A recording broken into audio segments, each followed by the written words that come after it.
안녕하세요. 김은경입니다. 금융당국으로부터 중징계를 받을 것으로 예상이 됐던 이명록 KB금융지주 회장 그리고 이건호 국민은행장 예상을 깨고 경징계를 받았습니다. 조직은 반기고 있는데 글쎄요. 이 전산 시스템 교체를 둘러싸고 골랐던 두 사람의 갈등의 불씨는 여전하다. 이런 지적도 적지 않습니다. 세월호 참사 희생자 유민 아빠 김영호 씨가 단식 40일째인 오늘 결국 건강 상태가 악화돼서 병원으로 옮겨졌습니다. 유민 아빠가 요구한 건 무리한 보상이 아닙니다. 수사권과 기소권이 보장된 그리고 성역업무 수사와 재발 방지책이 들어있는 세월호 특별법 제정을 요구를 했던 겁니다. 단식이 이렇게 끝나게 됐다고 유족들의 바람이 들어가 있는 세월호 특별법 제정의 불씨가 사라져선 절대 안 된다고 생각합니다. 피아노 대리점, 한 달에 한 대도 못 파는 경우가 많다고 합니다. 이 또한 중소자영업자의 어려운 상황을 보여주는 게 아닌가 하는데요. 부동산 살리는 것보다 어쩌면 중소자영업의 불씨를 되살리고 돕는 것이 경기를 살리는 지름길이고 더 많은 사람들이 행복해질 수 있는 길이 아닌가 이런 생각이 들었습니다. 김은경이 뽑은 오늘의 생생 키워드, 불씨입니다.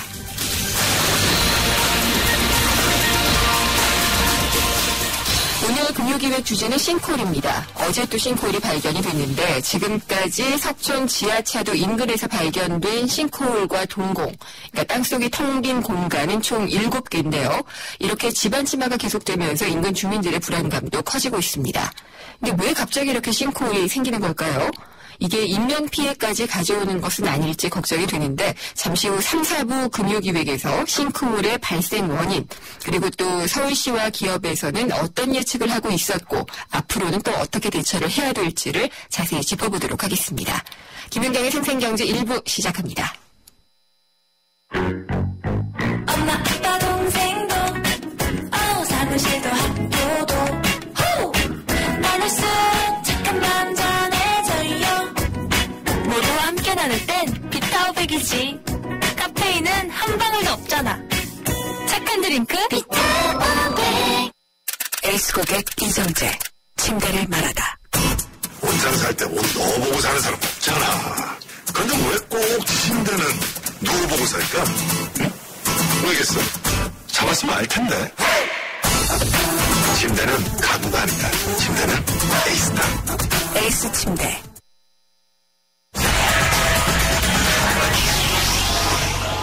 네, 금요일 주식시장 어떻게 마감됐는지 알아보겠습니다. 우리투자증권의 강현철 투자전략팀장이 연결되어 있습니다. 안녕하십니까? 네, 안녕하십니까? 예, 오늘 시장은 어떻게 마감이 됐나요? 네, 일단 전일 큰 폭으로 하락했던 그 주시장이 오늘은 좀 반등하면서 마감을 했습니다. 네. 장 기준으로 한 0.6%, 12포인트 오르면서 2056선에 마감을 했습니다. 코스닥 시장은 어땠나요? 네, 코스닥은 상대적으로 어제도 강했었는데 오늘도 상당히 좀 견조한 모습을 보여서 거래사하고 비슷한 모습을 보였는데 566선 끝나면서 의외로 유가증권 시장은 최근에 좀 변동성이 있는 데 비해서 코스닥 시장은 좀 반등의 그 추세적인 모습들이 갖춰지고 있습니다. 네, 외국인들은 계속 그래도 사고 기관들은 또 많이 팔고 있는 이런 상황은 계속되고 있죠. 일단은 국내 기관 투자자들은 이제 환매라는 부담이 계속 있기 때문에 뚜렷하게 방향성을 못 보이는 것 같고요. 외국인들은 어제 하루 일시적으로 주식을 팔았었지만 오늘도 한 1,000억 원 정도 순매수를 하면서 여전히 이제 한국 증시에 대해서는 우호적인 분위기를 보이고 있습니다. 다만 이제 국내 기관 중에서 그나마 주식에 대해서 좀 적극적으로 가담했던 연기금 쪽 자금이 순이익 규모가 좀 줄어들고 있어서 국내 기관은 안 그래도 안 좋았었는데 좀 더 수급이 좀 불안정해지는 모습을 보이고 있습니다. 수급 외에 좀 살펴볼 만한 변수가 있었을까요? 사실은 이제 오늘 밤에 미국에서 잭슨홀이라는 데서 이제 그 연준 관련된 위원들이 이제 발언을 할 예정입니다. 이제 미국이 아무래도 그동안 돈을 너무 많이 풀었었기 때문에 작년에도 그랬지만 결국 언젠가는 금리를 올리면서 추구 전략이라는 것을 할 것이다.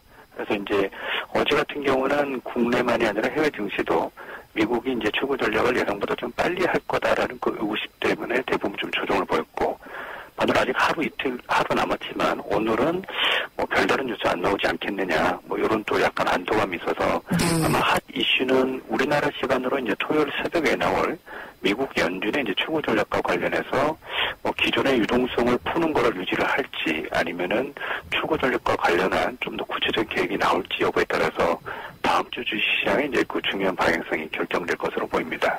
팀장님은 그러면은 시나리오별로는 어떻게 시장이 움직일 걸로 보시나요? 금리가 인상될 가능성이 높게 나올 경우가 있을 거고요. 아니면 이 저금리를 좀 더 오래 가져갈 것이다. 이런 게 있을 텐데요. 일단은 이제 미국 같은 경우에 기준금리는 가장 보수적으로, 즉 제일 빨리 한다는 사람들도 내년도 5월, 6월이기 때문에 연내 이슈가 되지는 않을 것으로 보이고요. 오히려 이제 미국은 그동안 돈을 풀어놔서 경기나 고용이 좀 살아나고 있는데 이 부분을 좀 더 연장시키고자 하는 의지가 있기 때문에 최고의 FOMC 회의나 여러 가지 미팅에서도 회의를 열기 전까지는 시장이 좀 두려워했지만 의외로 회의 때는 좀 더 이제 유동성을 풀면서 계속 이런 기조를 유지하겠다라고 확답을 해줬기 때문에 전체적으로는 이번에도 주시장에는 중립이거나 약간 파지티한 정도의 뉴스가 될 거다라고 예상하고 있습니다. 예. 그럼 오늘 증시에서 좀 눈여겨볼 만한 종목이나 업종이 있었나요? 오늘 증시는 이제 전일 세금이나 규제 때문에 좀 급락했던 종목들이 좀 많이 올라왔는데 통신 같은 경우에 전일 이제 정부의 어떤 그런 세금 문제 그리고 금융권은 일부 임직원에 대한 약간 좀 규제 문제가 있었는데 오늘 이런 의구심들이 약간 좀 해소되면서 관련된 은행주나 통신주의 반등이 좀 강했었고요. 의외였던 게 이제 현대차 같은 경우에는 파업 이슈 때문에 최근 좀 주가가 여전히 좀 불안정한데 금일은 좀 반발 매수가 나와서 이 부분이 이제 시장의 예상과 주가는 약간 좀 반대되는 경향을 보였습니다. 네. 다음 주 시장 흐름은 어떻게 예상하시나요? 일단 전체적으로는 글로벌 증시가 연일 사상 최고치를 경신하고 있고요. 국내 증시도 조정폭이 상당히 미미한 가운데 위쪽 방향성을 보이고 있기 때문에 토요일 나오는 미국의 이제 그 잭슨홀 결과가 예상치를 벗어나지 않는다면은 여전히 주가는 좀 더 강한 모습을 보일 것 같고요.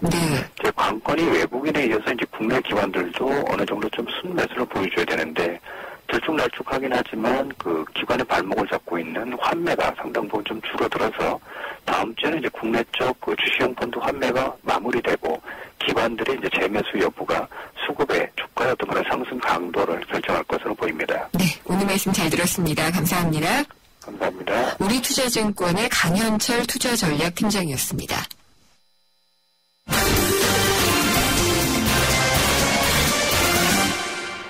오늘의 경제뉴스 정리해보겠습니다. 한국일보의 이성철 부국장입니다. 안녕하십니까? 안녕하세요. 노후 준비 잘하고 계세요? 잘하고 있습니다. 이게 아마도 질문을 드렸을 때 잘하고 있다라고 자신 있게 말하는 분은 별로 없을 것 같아요. 예. 근데 이 노인연금 이걸로는 정말 살 수 없을 정도로 턱없이 부족하다는 그런 얘기가 나왔네요. 네, 지금 65세 이상이 된 노인들은 그러니까 매달 국민연금에다가 기초연금까지 모두 받더라도 젊었을 때 일할 당시에 월 평균 소득의 4분의 1 정도밖에는 받지 못한다. 법정 생계비에도 최저생계비에도 미치지 못한다. 이런 분석 결과가 나왔습니다. 보건사회연구원 조사에 따르면은요. 2012년 말 기준으로 63세, 그러니까 지금으로 하면 65세가 되겠죠. 그러니까 현재 65세 이상 국민연금 가입자가 207만 명인데요. 그러니까 이 국민연금이 우리 80년대 후반에 들어왔기 때문에 지금 노인 세대들 같은 경우는 아예 가입 기회가 없었던 경우도 적지가 않습니다. 가입자가 많지는 않은데 어쨌든 이 207만 명의 월평균 국민연금 수령액, 여기 이제 노령연금이 되겠죠. 25만 4천 원밖에 안 된다고 합니다. 그래서 이게 소득 대체율이라는 게 있는데요. 소득 대체율이라는 거는 각 가입자의 평균 소득, 그러니까 일할 때 평균 소득이 되겠죠. 생애 평균 소득 대비 연금을 얼마나 받느냐. 이게 11.9%밖에 안 된다는 겁니다. 그러니까 쉽게 말하면 은퇴 중 경제활동 당시의 월 소득의 10분의 1밖에는 못 받는다. 이렇게 되겠습니다. 그러니까 물론 은퇴를 하게 되면은 아무래도 씀씀이도 줄겠죠. 아무래도 덜 버는 만큼 씀씀이 많이 줄어들고 하지만 그렇다 하더라도 일할 당시보다 10분의 1밖에 못 받는다는 거는 이건 정말로 너무 적은 액수고요. 결국 개인적인 충분한 저축이라든가 이런 것이 있지 않으면은 그야말로 자신한테 손을 벌리든가 그렇지 않으면은 정말로 먹고 살기가 힘들다는 얘기인데 이거는 지금 노인들에 대한 얘기고 미래 노인들 어떻게 보면 저희 세대 또 저희 다음 세대가 될 수가 있을 것 같은데 여기도 뭐 사정은 크게 다르지가 않다고 합니다. 올해 현재 18세에서 59세에 가 있는 이 소득 중간층을 기준으로 봤을 때 국민연금 소득대체율은 소득대체율이라는 건 말씀드린 것처럼 일할 때 받던 거에 비해서 얼마를 받느냐 은퇴의 연금으로 이게 적게는 23%, 많게는 32%가 나왔습니다. 그렇다면은 결국 많이 받아도 지금 일하는 세대들도 역시 은퇴 후에 국민연금으로 받는 돈은 평소 월급의 3분의 1밖에는 많아야 3분의 1밖에는 안 된다는 건데요. 말씀드린 것처럼 지금 노인들뿐 아니라 비교적 국민연금에 일찍 가입했다는 저희 세대들 역시도 소득대체율이 3분의 1밖에 안 된다. 결국 3분의 2. 네. 결국 다른 방법으로 메워야 되고 씀씀이를 아무리 줄인다 하더라도 이 씀씀이를 3분의 1까지 내지는 10분의 1까지 줄일 수는 없는 거 아니겠습니까? 그렇죠. 예. 병원비라든지 뭐 이런 그렇죠. 것들도 많이 들어가게 되고요. 특히 은퇴 후에는 뭐 자녀 결혼이라든가 네. 병원비라든가 이렇게 갑자기 예측하지 못한 큰 돈이 들어가는 경우들이 굉장히 많습니다. 그렇기 때문에 결국은 개인들 스스로 다른 나라보다 우리나라가 공적연금의 이 소득대체율이 낮은 것도 문제고요. 그렇기 때문에 개인 차원에 미리미리 저축을 해야지만 노후에 곤궁하게 살지 않을 수 있다는 얘기가 되겠는데 글쎄요, 뭐 저축을 하기 싫어서 안 하는 사람은 없죠. 그렇죠. 네. 특히 우리나라의 이 한참 일할 세대들이 돈을 모으지 못하는 이유 중에 하나가 자녀 사교육비 영향이 굉장히 크다고 그럽니다. 네. 네. 또 전세값 또 이 월세 비용 이런 게 많아가지고 이 집 문제하고 자녀 교육 때문에 정작 자기 자신의 노후는 전혀 준비를 하지 못하는 그래서 노후가 되면은 빈곤해지거나 자녀들한테 손을 벌리거나 네. 뭐 이런 상황이 지금 오고 있는 겁니다. 가까운 일본의 경우에는 또 공적연금이 상당히 잘 되어 있잖아요. 그렇습니다. 소득대체율이 굉장히 높죠. 정부는 뭐 재정 적자가 엄청나다고는 하지만 네. 어쨌든 노인들이 편하게 살 수 있는 국가다 이런 생각은 확실하게 들잖아요. 맞습니다. 우리는 노인을 위한 국가는 아니네요. 더 많이 해야 되는데 역시 이거는 또 재정의 문제가 있고 결국 노인들을 위한 그 지원이 늘어난다는 건 젊은 세대의 세금으로 해야 되는 거 아니겠습니까? 그렇죠. 결국 또 세대 간의 갈등, 뭐 이런 문제가 생기기 때문에 참 쉽지 않은 문제입니다. 네, 이런 것들에 대한 좀 적절한 해법들을 빨리빨리 찾아 나가야 될 것 같다는 생각이 드네요. 네. 오늘 그 이명록 KB금융지주 회장, 이거는 국민은행장 징계 난 걸 봤는데요. 네. 예상하고는 완전히 다르게 경징계였어요. 네, 어제부터 금융감독위원회에서 이제 어제 오후부터 제지심의위원회를 열어가지고요. 네. 오늘 새벽까지 그 마라톤 회의를 했습니다. 그래서 이명록 KB금융지주 회장, 이건호 국민은행장 두 사람에 대한 징계가 나왔는데 각각 주의적 경고, 무게로 따지자면 경징계로 이제 분류가 됐습니다. 네. 경징계가 된다는 거는 뭐 지금 당장 그만둬야 된다거나 하차해야 된다거나 혹은 뭐 연임이 안 된다거나 이런 게 아닙니다. 문책 경고 이상이 되면은 다음번 연임이 안 된다거나 금융기관 재취업이 어려워지는데 주의적 경고라는 건 사실은 그냥 어떻게 보면 구두 경고지 네. 이걸로 인해 실질적인 불이익은 받는 건 별로 없습니다. 왜 이렇게 경징계로 결론이 난 걸까요? 사안 자체가 뭐 이렇게 중징계까지 갈 사안이 아니다 이런 식으로 결론이 난 건데요. 이제 지난번에 그 국민은행 전산기 교체 문제를 가지고 지주사하고 이제 논란이 있었지 않습니까? 네. 그 부분에 대해서도 역시 뭐 내부 부실 통제에 대한 문제가 있긴 있지만 중징계 사안은 아니다라고 평가했고 또 은행장 같은 경우는 이 도쿄 주점 부실이 꽤 많이 발생했는데 그 당시에 이제 리스크 담당 부행장으로서 문제가 있는 거 아니냐. 근데 이거 역시도 직접적인 뭐 책임을 져야 될 사안이 아니다. 그래서 경징계로 분류가 됐습니다. 근데 뭐 중징계냐 경징계냐가 문제는 아니고요. 네. 첫 번째는 금감원이 처음에는 무조건 중징계로 통보를 했었거든요. 예, 그래서 더 예상을 어긋나서 이유가 궁금한 거예요. 굉장히 강하게 제재를 할 것처럼 했다가 네. 여러 가지 이제 뭐 소명 기회 뭐 이런 걸 통해서 약하게 됐는데 애초부터 금감원이 너무 과욕이었다라는 지적이 하나가 있고요. 네. 또 하나는 결국 하다가 흐지부지 됐다. 또다시 선방망이 처벌이 됐다. 이런 비난도 나오고 있습니다. 예. 어쨌든 뭐 처음에는 욕먹을 것처럼 금감원이 하다가 결국 뱀꼬리로 끝나고 말았는데 물론 무조건 중징계를 내려야 된다는 뜻은 분명히 아니고요. 사안에 따라서 맞는 징계가 내려져야 되는데 어쨌든 금감원은 좀 모양이 우습게 됐습니다. 영이 별로 안 서는 그런 상황이 될 가능성이 높습니다. 조직 내에서도 사실은 뭐 이게 그 경영진들이 그대로 있기 때문에 안정적이다라고 할 수도 있지만 어쨌든 갈등의 골은 남아있고요. 그렇죠. 불씨가 남아있기 때문에. 맞습니다. 그리고 사실은 이런 징계 사안 같은 경우는 물론 충분히 소명은 들어야 되겠지만 네. 빨리 어쨌든 결론을 내줘야 되는데 그래야지 불확실성이 없어지게 되는 건데 몇 달을 끌었지 않습니까? 그렇죠. 계속 연기하고. 그러니까 은행 입장에서는 징계받을 CEO들이 있는 상태인데 징계는 받는데 징계의 수위는 확정이 되지 않고 그러니까 계속 그 리더십에도 문제가 생기고 조직의 기강에도 문제가 생기고 직원들은 일손이 안 잡히고 그러니까 사실은 조직만 엉망이 되는 그런 상황이 빚어지게 된 것이죠. 지주사 뭐 개편 문제 이런 것까지 다 논의가 됐었는데 그냥 물거품이 됐다 이런 생각도 좀 들고요. 네. 이 두 분이 좀 뭐랄까요 공식적으로 얘기를 하는 걸 좀 들어보고 싶다 이런 생각도 좀 들긴 하네요. 네, 아직 근데 뭐 남아있는 사안들이 또 한두 가지가 있거든요. 네. 그걸 봐야 되는데 그거 역시도 그 경징계로 끝날 사안이라는 게 지금 대체적인 평가입니다. 그렇겠네요. 네, 오늘 말씀 잘 들었습니다. 네. 감사합니다. 한국일보의 이성철 부국장이었습니다. 3385님이 보내주셨네요. 요로빠, 카스라이트 모델이잖아요. 카스라이트 한 박스만 보내주세요. 뿌잉뿌잉. 자, 노래 띄워드립니다. 안 돼? 다 내 거야. 칼로리를 33% 내린 맛있는 맥주. 카스라이트. 왜 뉴트리라이트 더블엑스는 DNA 건강까지 생각할까요? 내일 유해산소가 우리 몸의 DNA를 공격하기 때문이죠. 비타민과 무기질, 식물 영양소를 담은 더블엑스. 항산화를 통해 DNA 건강까지 생각합니다. 80년 식물 영양소 전문가. 건강기능식품 광고입니다.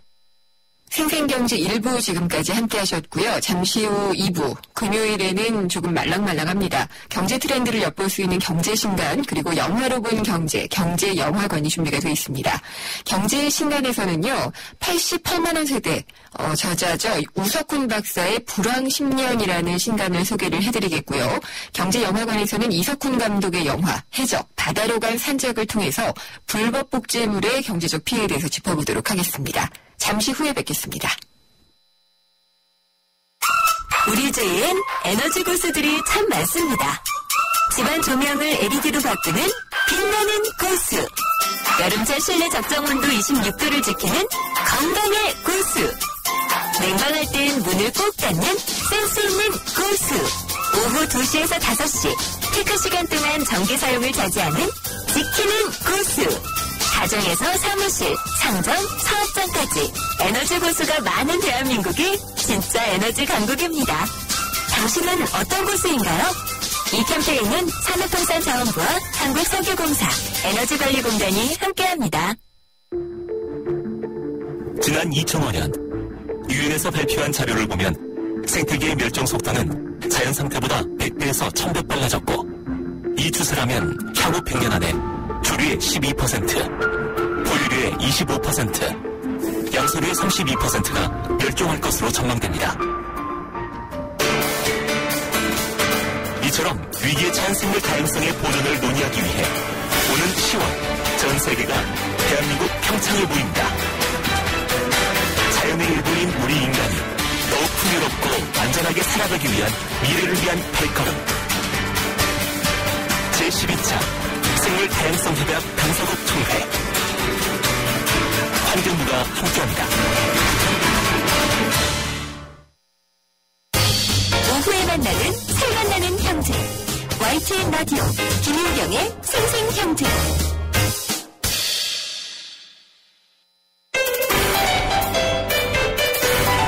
알쏭달쏭 경제상식 퀴즈.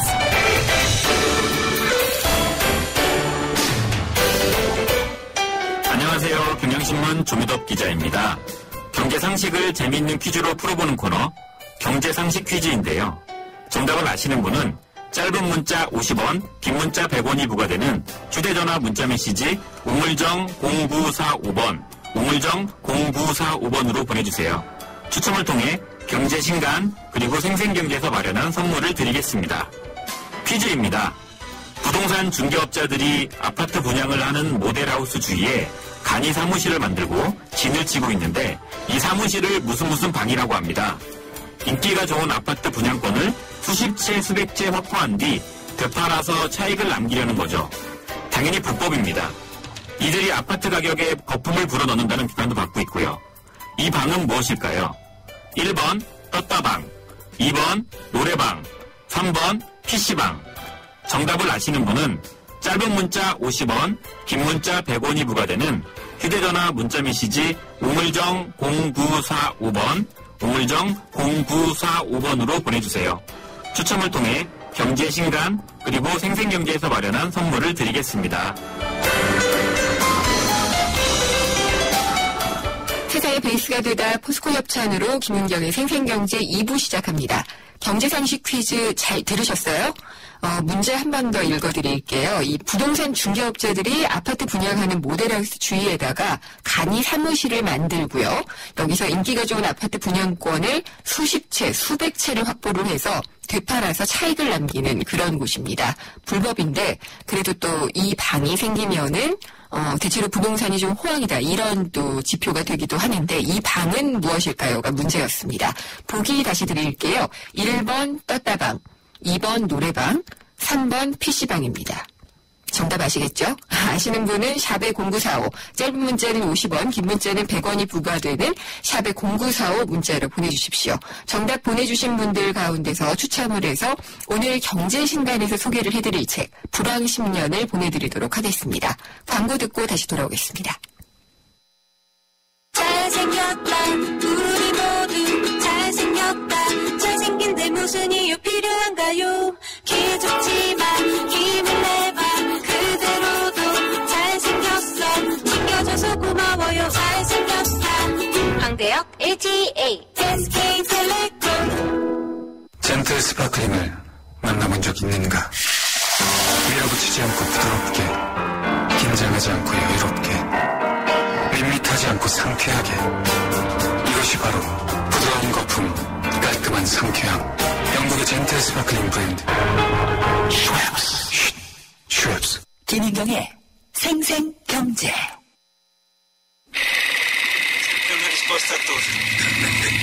Te voglio fare contento, Totò. Guardate conto una cosa.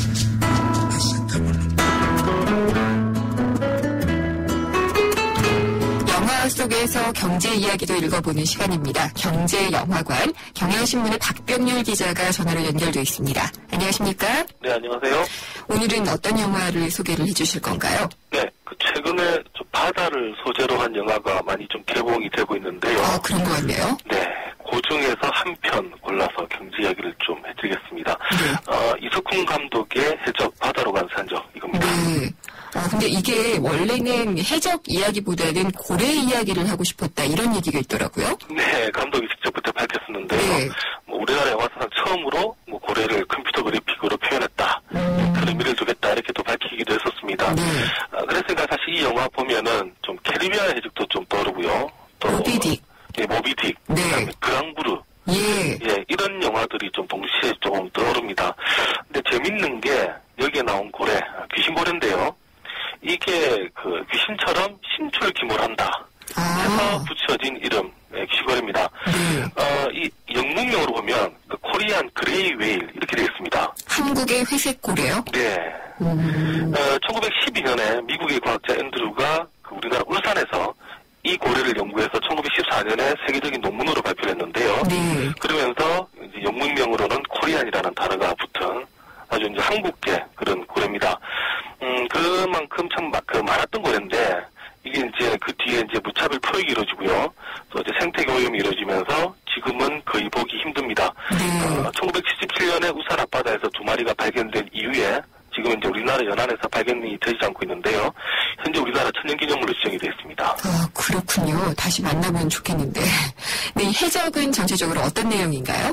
네, 고래가 삼켜버린 조선의 국세를 찾기 위해서 산적과 해적이 동원된다. 약간 좀 발칙한 그런 상상을 하고 있는 겁니다. 이 영화 배경이 보면 이성계가 위화도 해군을 결정하는 바로 그날부터 시작이 되는데요. 위화도 해군을 반대했던 이제 장수는 쫓기는 신세가 되면서 이제 산적이 됩니다. 네.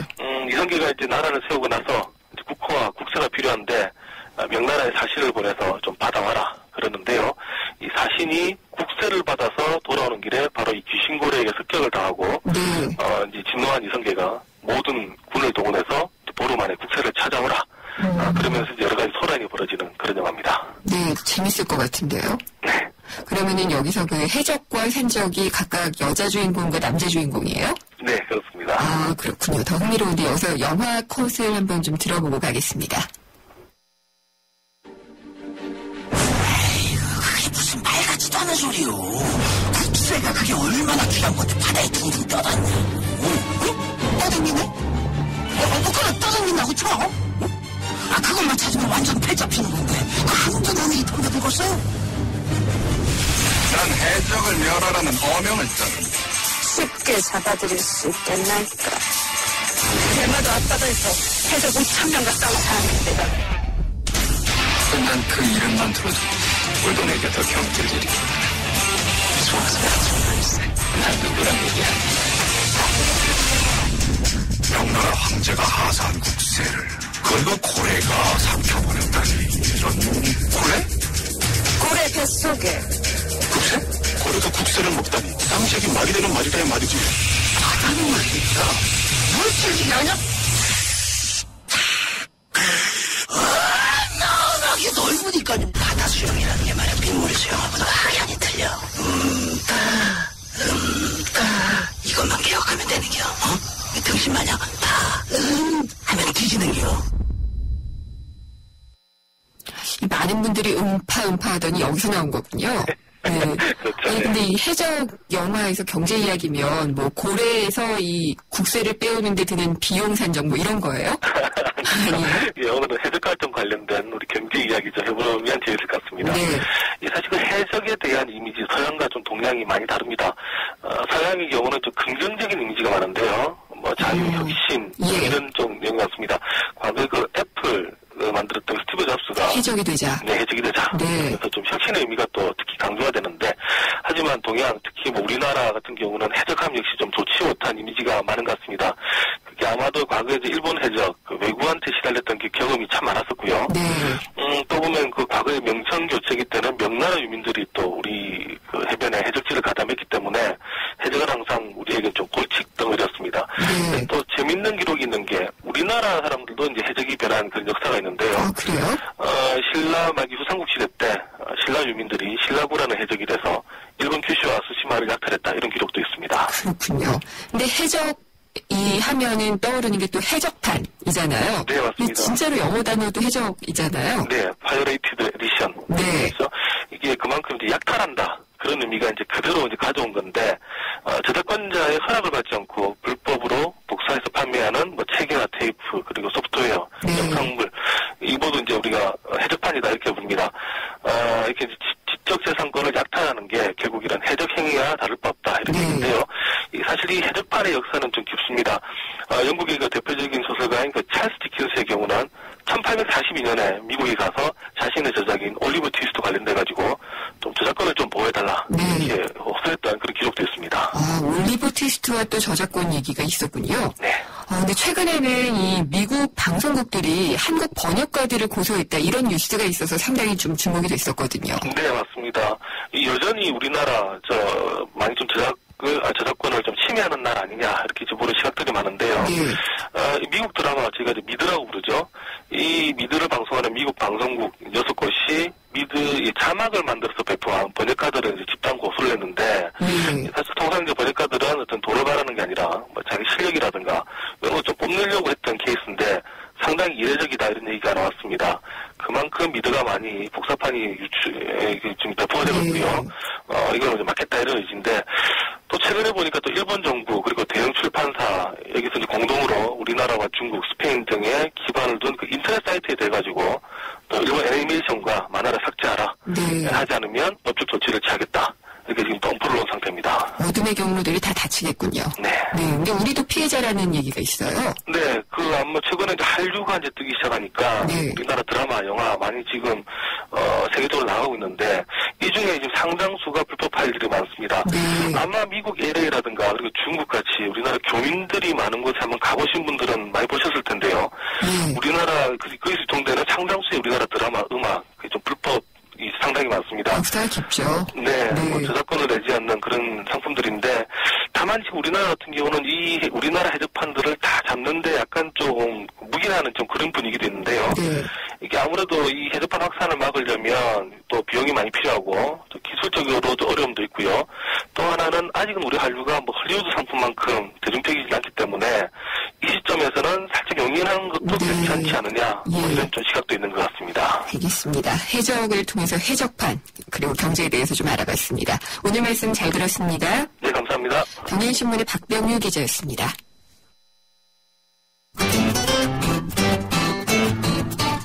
생생경제를 다양하게 만나는 방법.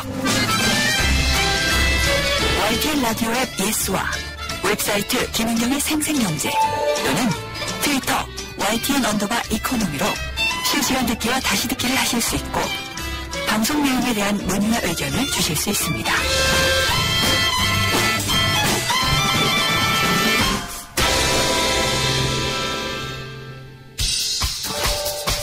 생생경제가 뽑은 이 한 권의 책, 화제의 경제신간. 금요일마다 만나는 경제신간입니다. 홍순철 북칼럼니스트 나오셨습니다. 안녕하십니까? 예, 안녕하세요. 네, 방금 전까지 피곤해하시더니 목소리 에너지가 확 들어가시는데요. 빨간 불이 들어왔잖아요. 네, 그렇군요. 역시 프로십니다. 네, 감사합니다. 오늘 소개해 주실 책은 어떤 책이죠? 예, 오늘 책은 불황 10년이라는 제목의 책인데요. 무서운데요? 좀 무섭죠? 네. 그래서 책을 읽으면서 앞으로 정말 어떻게 살아야 될까? 네. 개인적인 여러 가지 이 마음을 새롭게 다지는 계기가 됐던 책이었는데요. 네. 이 책의 저자는 우석훈 박사입니다. 네. 우석훈 박사 그러면 청년 세대의 우울하고 절박한 현실을 80년대 네. 세대라는 책으로 표현해서 유명해진 분이시죠. 그 그렇죠. 이후에도 계속 뭐 저술 활동과 강연 활동을 활발히 하고 계신데 현재는 성공회대 외래 교수로 네. 있어요. 예. 근데 이분은 스스로를 C급 경제학자라고 표현하시더라고요. 자신이 있어서 이렇게 얘기하는 게 아닐까요? 오히려 역으로 그럴 수도 있을 것 같은데 네. 예, 남들이 가지 않는 경제학자를 그렇죠. 지원하겠다라는 네. 건데요. 일반 시민들에게 도움이 될 수 있는 그런 경제를 꿈꾸고 행복한 세상을 만들 수 있는 정말 구체적인 소시민들을 위한 해법을 찾겠다. 네. 이렇게 이야기를 하는데요.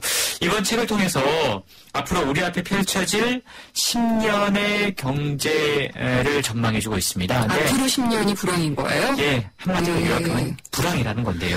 네. 이 책을 통해서 개인들에게 저자가 하고 있는 다양한 주문들이 있는데 이걸 한마디로 요약하자면 네.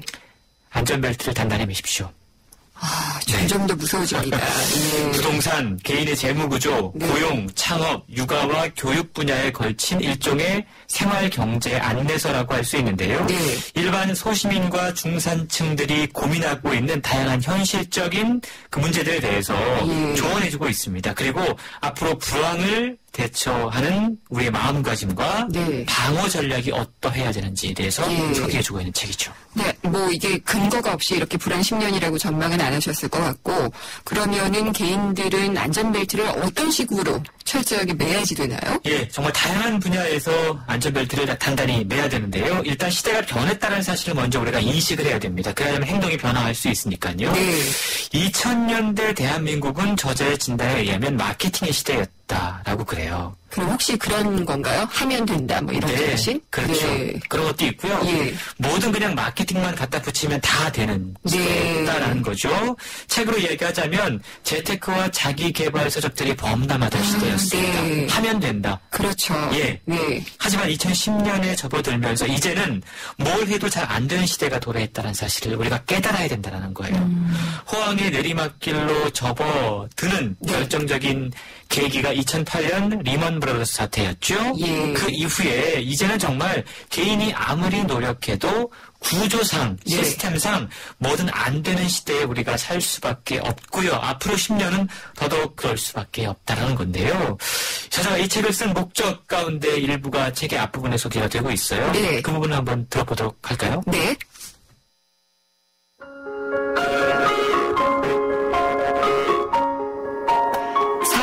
사는 경제. 이 말이 무엇을 뜻하는지, 어떤 의미를 부여해야 하는지 여전히 고민 중이지만 불황이라는 국면에서는 꼭 필요한 것이라고 생각한다. 옆에 쓰러진 사람들을 내버려 두거나 혹은 저 사람들이 경쟁에서 도태됐으므로 나에게 더 가능성이 많아졌다고 좋아하는 사람, 그런 사람들은 결국 지옥에 간다. 그리고 그렇게 해서 불황 국면에 자신의 경제적 풍요가 늘어나지도 않는다. 자신도 불행해지고 우리 모두 불행해진다. 비록 소심하지만 극단적으로 비겁하지 않은 삶, 그 정도는 우리도 할 수 있지 않은가. 국민 모두가 비겁하고 야비한데 그 나라 국민 경제가 안전하고 탄탄해지는 그런 일은 벌어지지 않는다.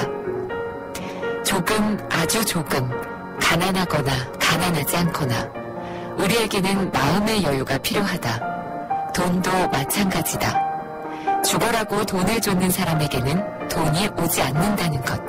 그것이 경제의 철칙이다. 네, 뭐 우석훈 박사가 쓴 글이라든지 뭐 강연이라든지 이런 거 안 접해보신 분들은 아마 별로 없을 텐데 보면은 항상 좀 비관적이에요. 네, 감성적이면서 비관적이죠. 예, 감성 비관.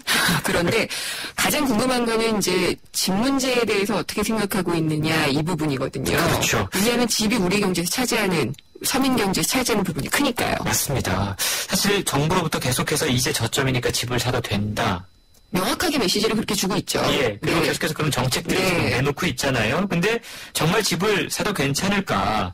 저자는 일본의 사례를 통해서 우리가 배워야 할 점은 예. 집을 사는 것이나 대출을 갚는 것이나 이것보다 더 중요한 문제가 예. 앞으로 사놓으면 파는 게 더 힘든 시대. 네. 우리가 그런 시대를 향해 지금 나아가고 있다. 안 팔면 되지 않나요? 그러니까 네. 주거 목적으로 만약에 한 채를 산다면 네. 그건 뭐 굳이 말릴 이유가 없지만 만약에 과거와 같은 호황의 시대를 겪었던 집을 가지고 재테크를 하려고 생각한다면 이제 집은 사면 안 된다. 투기의 목적으로는 절대 그렇죠. 사면 안 된다. 이게 모든 물건에는 감가상각이라고 하는 게 있잖아요. 네. 시간이 지나면 가치가 하락하는 것. 그렇죠. 대한민국 아파트에는 그게 통하지 않았던 시대였습니다. 지금까지. 네, 맞아요. 내리질 않았으니까요. 그렇죠. 예. 그리고 재건축이라든가 수직 증축, 리모델링이라는 최첨단 기법이 있어서 오래 보유하면 오히려 재테크의 수단까지 됐었죠. 지금도 그렇고요. 그래서 네. 아파트 가격이 지금까지 물가 상승률보다 높게 뛰어올랐던 시대를 우리가 지금까지 살아왔어요. 근데 네. 앞으로 10년의 문제라는 겁니다. 그렇지 않다고 진단하고 있는 거군요. 그렇죠. 불황 10년을 살아야 되는 시점에는 우리가 집을 사야 되냐? 정말 신중해야 된다라고 제가 얘기하고 있습니다. 근데 이제 이게 모든 세대들이 신중하게 잘 받아들일 수가 있지만은요. 젊은이들이 느끼기에는 88만 원 세대였고 그렇죠. 앞으로는 뭐 집도 사지 않고 뭐 불황이고 되게 어둡거든요. 여러 가지 참 어두운 전망들을 하고 있는데요. 사실 네. 이 책은 우석훈 씨가 아예 작정하고 30대들을 위해서 하는 조언이다라고 얘기하고 있어요. 그렇군요. 예. 네. 사실 30대들이 앞으로 미래 사회를 이끌어가야 될 중요한 소비 계층이면서 중요한 계층이기 때문에 이들이 어떻게 살지 전략을 세워야 된다는 건데요. 네. 하우스푸어라는 단어가 유행이잖아요. 그렇죠. 집 사려다가 그냥 은행에 월세 내고 있잖아요. 그렇죠. 네. 많은 분들이 그렇게 살고 네. 있고 주거가 관련 비용만 없다면 대한민국 그래도 좀 살만한 경제 구조인데요. 저자가 지난 15년 동안 다양한 부류의 사람들을 만나본 결과 가계소득을 기준으로 연봉 1억 원이 하우스푸어가 되기에 가장 좋은 조건이라고 그럽니다. 아, 왠지 그럴 것 같네요. 그렇죠. 네.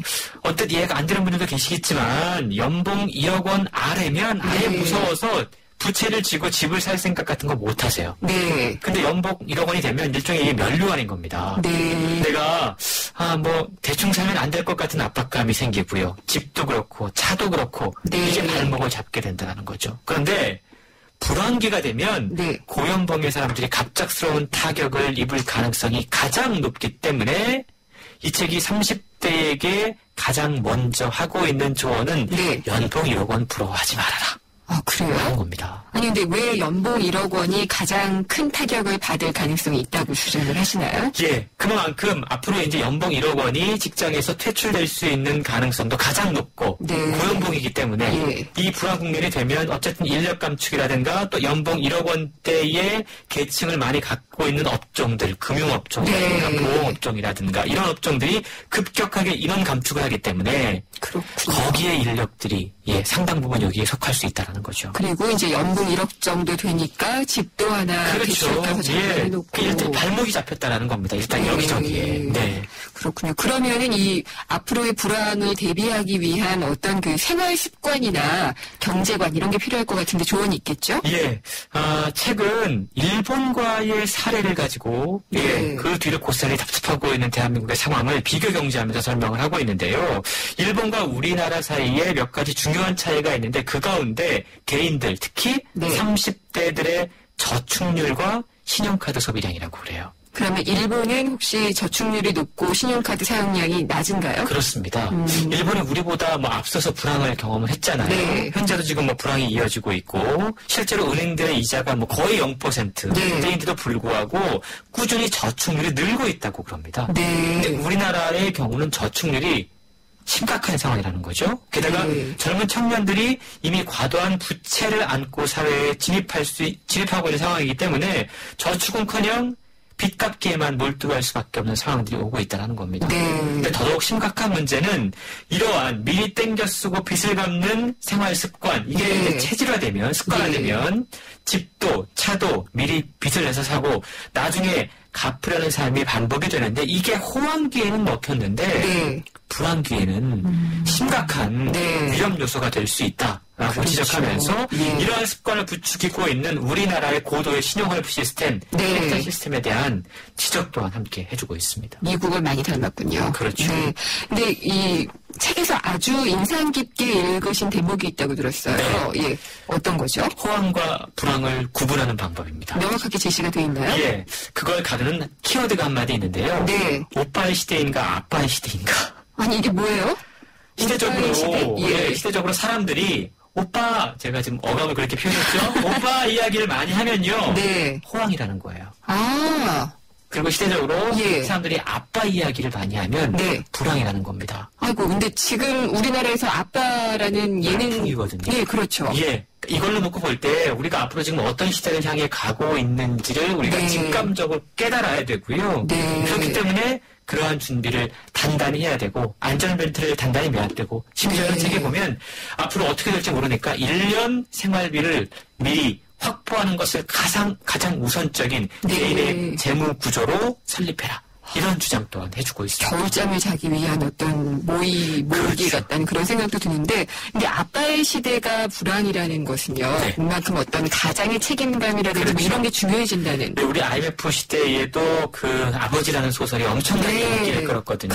그만큼 이제 아빠의 역할들, 아빠의 어떤 우울한 측면들이 많이 부각될 수밖에 없는. 그래서 이제 불황일 때는 아빠라는 콘텐츠가 많이 부각이 될 수밖에 없다는 것이죠. 그렇게 보면 여러 가지가 좀 명확하게 갈리는 것 같은데 한번 저도 책을 읽어봐야겠습니다. 오늘 말씀 잘 들었습니다. 고맙습니다. 홍순철 북칼럼니스트였습니다. 치열한 일상에 지쳤어요. 어떡하죠? 유유자적을 꿈꾸는 램스리 타입이군요. 일상의 피로회복을 위해 하롱베이 3일치를 처방해드릴게요. 떠나세요. 당신의 타입에 맞는 베트남으로.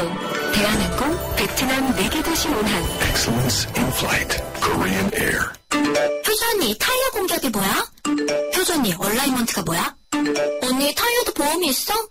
언니, 윈터 타이어로 바꾸면 쓰던 타이어는? 릴렉스. 그냥 마음까지 맡길 수 있는 T스테이션 가서 스마트 케어 받아봐. 알아서 다 해줘. 한국 타이어. T스테이션. 뜨거운 여름을 맞이하는 쉐보레의 쿨한 자세. 쉐보레 썸머 페스티벌. 8월 출고하는 구매 고객에게 최대 100만원 특별 할인. 텍스 올란도 캡티바 구매 시 캠핑용 차량 그늘막 증정. 스파크 올란도 최대 3년 무이자 할부. 전시장 방문 및 홈페이지 참조. 8월 31일까지. Chevrolet. Find new roads. 예, 금요일 생생경제는 퀴즈 있죠. 근데 못 들으신 분들 있을 것 같아서 다시 한번 전달을 해드릴게요. 오늘의 문제는요. 부동산 중개업자들이 아파트 분양하는 모델하우스 주위에다가 간이 사무실을 만들고 진을 치고 사업을 합니다. 싸게 사서 비싸게 파는 건데 이 사무실을 무슨 방이라고 할까요?가 문제였습니다. 이동식 중개업소인데 보기는요. 1번 떴다방, 2번 노래방, 3번 PC방입니다. 정답은 오늘 방송이 끝나는 5시까지요. 짧은 문자는 50원, 긴 문자는 100원이 부과되는 휴대전화 우물정의 0945번으로 보내주시면 됩니다. 정답 보내주신 분들 중에 선정을 해서요. 오늘 경제신간에서 방금 소개를 해드린 88만원 세대의 저자 우석훈 박사의 불황 10년을 보내드리도록 하겠습니다. 그리고 샵에 0945 문자 보내주신 분들이 있어서 좀 소개를 드릴게요. 6835님, 퀴즈 정답을 이렇게 표현을 해주셨는데, 제가 이것 때문에 하우스 푸어가 되었답니다. 라고 하셨군요. 역시 이제 분양시장에서 설치는 그런 그 이동식 중개업소를 얘기를 하셨고요. 1288님, 진행자님 오늘 힌트 왜 안 주시나요? 이렇게 했는데, 직접 힌트를 주셨습니다. 이 단어가 들어간 동요도 있죠? 노래 불러야 되나요? 비행기, 나라라, 이런데, 거기 들어가는 그 단어입니다. 그걸로 표현을 해주시면 됩니다. 의견들과 함께 정답 보내주시고 있습니다. 계속 보내주시고요. 3, 4부의 금요기획으로 내신 뉴스 듣고 찾아뵙도록 하겠습니다.